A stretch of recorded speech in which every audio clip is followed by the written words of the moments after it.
섭취한 음식물이 위장을 통과하지 않고 바로 소장으로 네. 통로를 이용해도 문제가 없습니까? 네, 특별한 문제가 없고 위를 전체를 절제술을 한 경우에는 식도에서 바로 소장으로밖에 넘어가지 못하는데 상부 3분의 1의 위 수술을 한 경우에는 남아있는 위에서 뭐 비타민 섭취라든지 이런 부분들이 네. 중요하기 때문에 이렇게 위를 살린 경우에는 이렇게 연결을 해서 남아있는 위의 기능도 저희가 확인하면서 이렇게 문합 방식을 택하고 있습니다. 네. 다소 의문일 수는 있겠습니다만 섭취한 음식물 내지는 네. 그 영양분이 네. 알아서 위로 가고 알아서 소장으로 가지는 않을 거 아닙니까? 네, 뭐 예.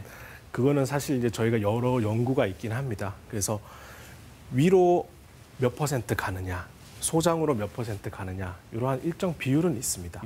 그래서 대부분 음식물을 식도에서 섭취를 했을 때 바로 밑으로 소장으로 내려간 경우가 한 60% 정도 되고요. 원래 길을 따라서 위로 통해서 원래 길대로 가는 거는 한 40% 정도 된다고는 보고되고 있습니다. 네. 이 이중통로 문합술을 시행을 하고 난 뒤에는 이런 앞서 말씀드린 남아있는 위가 있게 됩니다. 네. 그래서 이 남아있는 위를 확인을 하는 것이 앞으로 중요하게 되겠는데요. 그래서 이것은 이중통로 문합술 후 내시경 소견인데요. 처음에 들어갔을 때 식도하고 소장이 이렇게 연결된 모습을 내시경으로 확인을 할 수가 있습니다.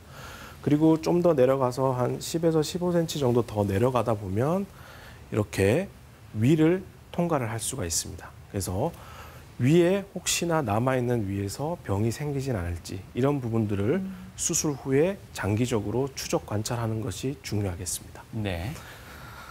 자, 그런데 저희가 이중통로 문합술 후에 식도하고 소장을 연결했는 사진 모습이 이 사진이고 이 부분은 위가 하나도 없으신 분들이 식도하고 소장을 연결했는 그러한 내시경 사진이 되겠습니다. 네.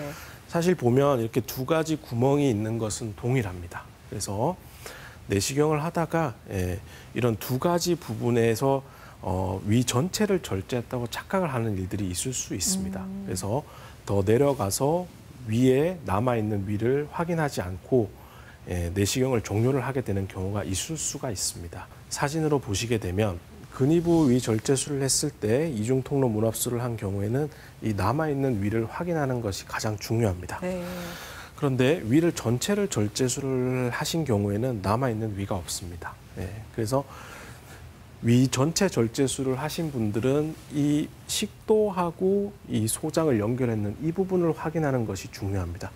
그런데 두 가지 모양이 비슷할 수가 있습니다. 그래서 이중통로 문합술을 수술 받으신 분들은 항상 남아있는 위에 추적 관찰이 중요하다고 저희가 말씀을 드리게 됩니다.